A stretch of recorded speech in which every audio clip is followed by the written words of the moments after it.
ભરૂચ લોકસભા બેઠક ઉપર કોંગ્રેસના હાથની ગેરહાજરી વચ્ચે કમળ સામે આપના ઝાડુ બાદ હવે હોકી બોલના ચિહ્ન સાથે ફરી છોટુ વસાવા બીએપી પાર્ટી લઈને ચૂંટણી લડવા મેદાને ઉતર્યા છે। ભાજપે 7મી ટર્મ માટે પણ 6 ટર્મના સાંસદ મનસુખ વસાવાને જ મેદાને આદિવાસી સામે આદિવાસી ઉમેદવાર તરીકે ઉતાર્યા છે। ત્યારે ઝઘડિયા વિધાનસભા બેઠક પર 35 વર્ષ સુધી એક હતું શાસન કરનાર છોટુ વસાવા ચોથી વખત લોકસભા લડવા ભારતીય આદિવાસી પાર્ટી બીએપી લઈને આવ્યા છે। વાસણા ગામેથી આજે છોટુ વસાવાએ પત્રકાર પરિષદ યોજી ભારતીય આદિવાસી પાર્ટી બીએપી ભરૂચ સહિત તમામ ટ્રાયબલ બેઠક પરથી લોકસભા લડવાની જાહેરાત કરી દીધી છે અને તેઓના ઉમેદવાર 2 દિવસમાં જાહેર કરવાની પણ જાહેરાત કરી દીધી છે। મીડિયા સમક્ષ છોટુ વસાવાએ કહ્યું હતું કે એ લોકો માનતા હતા કે ગુજરાતમાં જગ્યા ખાલી જ છે, ટ્રાયબલમાં ઘૂસી જઈએ, અમારી હાજરી પણ અહીં છે, અમે જગ્યા છોડવાના નથી, આદિવાસીના હકો માટે ચૂંટણીમાં અને ચૂંટણી પછી પણ લડીશું। ભારતની જેટલી પણ કોંગ્રેસ ભાજપ અને આપની સરકારો થઈ એ બધા અમારા આદિવાસીઓ માટે સમસ્યા હોવાનું ગણાવે। આગળ ભરૂચ બેઠકના ભાજપ આપના આદિવાસી ઉમેદવાર નેતા નહીં હોવાનું કહી દીધું છે। તો વધુમાં મનસુખ વસાવા અને ચેતર વસાવા આદિવાસીના માટે ડેડ બોડી જેવા અને તેઓની ગધેડા જેવી ભૂમિકા હોવાના પણ ગંભીર આરોપ છોટુ વસાવાએ લગાવ્યા છે। વધુમાં કેજરીવાલને દેશના બીજા નંબરના ચોર ગણાવી દીધા છે અને હાલમાં જ ભાજપમાં જોડાયેલા તેમના પુત્ર મહેશ વસાવા વિશે કોઈ ચર્ચા કરવા જેવી નથી કહી દીધું હતું। હવે ભરૂચ લોકસભા બેઠક પર કમળ ઝાડુ વચ્ચેના જંગમાં હોકી બોલ કોના ફાયદો કરાવે છે કે મહાત આપે તે રસપ્રદ બની રહેશે। છોટુભાઈ, આજે બાપ પાર્ટી દ્વારા તમારા જોઈન્ટ થયા છે ને પ્રેસ કોન્ફરન્સ રાખવા છે, શું કારણ છે? બસ એ લોકો એવું માનતા હતા ગુજરાતમાં જગ્યા ખાલી જ છે ને અમે ટ્રાઇબલ એરિયામાં ઘૂસીને એ લોકોને અમે મહાત કરશું, એટલા માટે અમે આ જે આપ પાર્ટી છે, ભારત આદિવાસી પાર્ટી દ્વારા અમે એ લોકોને બતાવવા માંગીએ છીએ, પણ અમારી હાજરી પણ અહીંયા આગળ અમે છીએ એવું અમે એમને અહેસાસ કરાવવા માટે આજે આ વસ્તુ બની છે।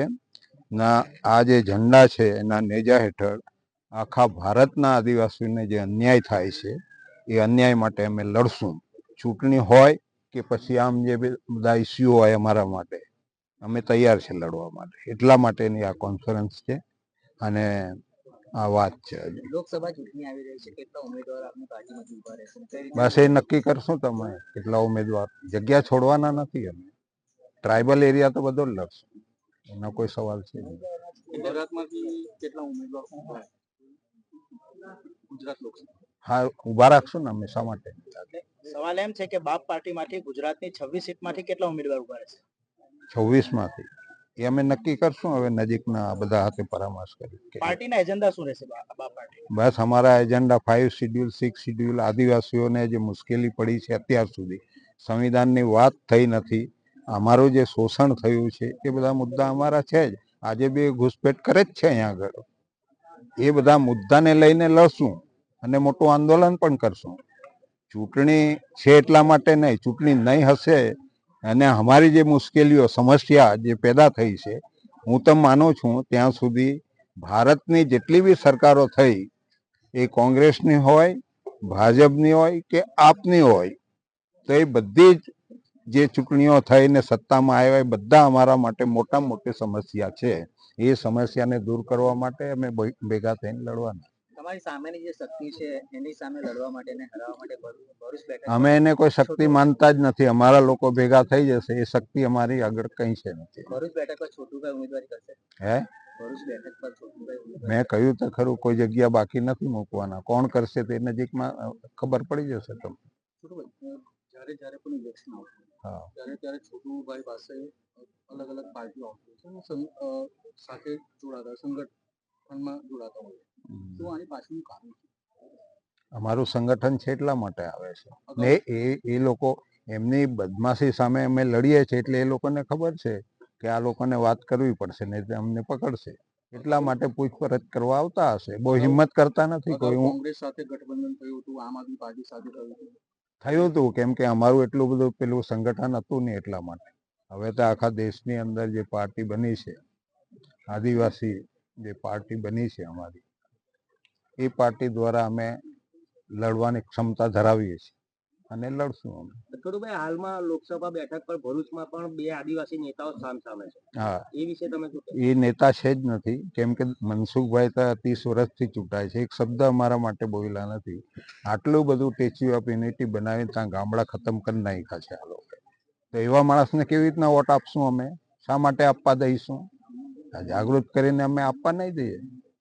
એવા માણસો, એવા જે એને લીડર માનતો નથી, એ લોકો ગધેડાની ભૂમિકામાં છે. એટલા માટે થાય છે. અમારી પ્રજા જે આવી રીતના પીસાય છે, જેના માટે એક શબ્દ નહીં બોલે, એને અમે કેવી રીતના ઉમેદવાર માનશું? એ તો ડેડ બોડી થયેલા લોકો છે ને.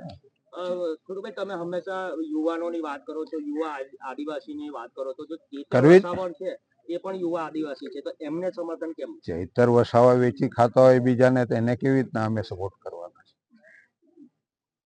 પાર્ટી તો આદિવાસીઓ તરફથી લડતો હતો, એનો જન્મ તો તેમાં થયો છે ને.